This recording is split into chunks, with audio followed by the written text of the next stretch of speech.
Hey, you're right. I've been a bit camera shy, but I thought I'd do the last one as a video.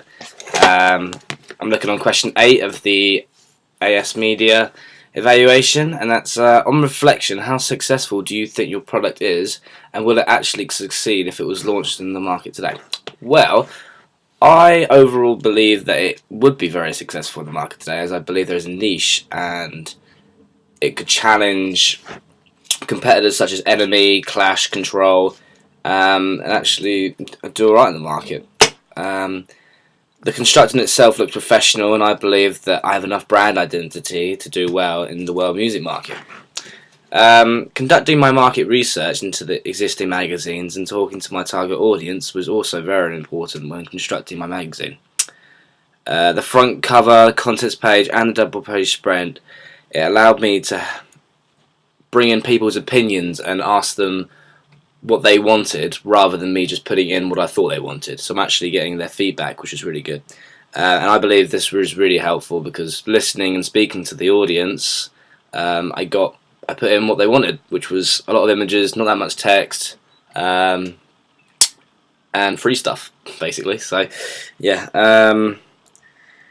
I have overcome many problems when constructing my magazine because Photoshop is very well. You have to be very patient with Photoshop. It's not easy, but I had to change a lot of colours around and put different images, different places. I was going to construct my main image and have a grey background. However, it just didn't look professional enough with the dark grey background, so I chose it a black, and then it was a good contrast with the yellow and the red. So I'm really happy I put that.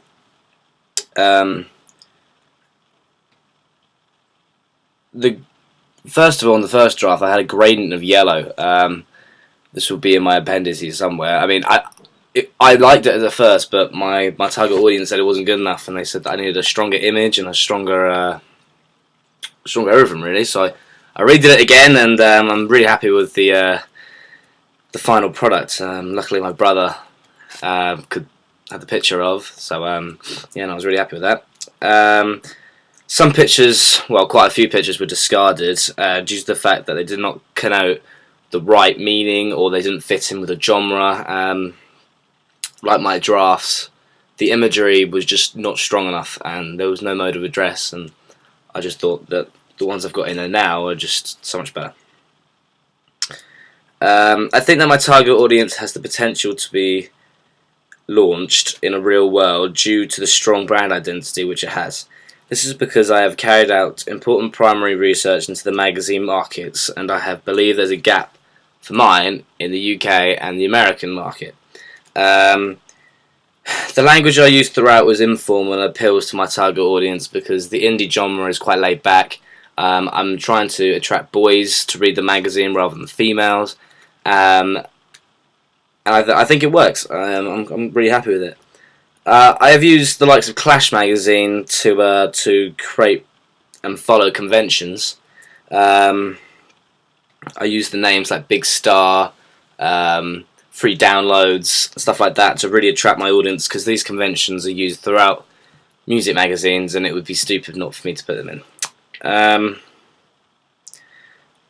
I think Bauer Media would or could finance my product if it was ever going to happen. This is because I've used small techniques and websites and exclusively throughout my magazine to give more of an edge over competitors, and I think that my brand identity is strong enough, and I think there isn't a magazine like mine in the market. The likes of Enemy, Kerrang, they're very rock, and I'm really going to the more alternative music, such as like Ed Sheeran and Script, and mainstream artists, but not the mainstream that you would see the top 40 every week. In conclusion, I think that my magazine would be great in the magazine market, as there is not an outright competitor. This is because I'm integrating new artists with big stars. The UK and American markets will appreciate this by buying the monthly copy rather than weekly, so then I could add a bit more price, make the paper a bit more better quality, stuff like that. There's a big gap in the market, and I think I've cracked it My brand identity is strong and is also should not be changed. I really don't want to change my brand identity. I think the control masthead is really nice, and the white line going across the page is it's just a good brand identity, I guess. But yeah, control would be popular with my target audience because the teenage who are into it, the indie guys, they would relate to the trends I've used, the fashion, the mise en scène, the colour scheme. Therefore, I believe that I've created a good product, and I've shown amazing progression from a preliminary task, which was not great, let's just say, but I think I've really improved, and that's why I believe my magazine will be successful. I'm Lawrence Mills, and thanks, guys.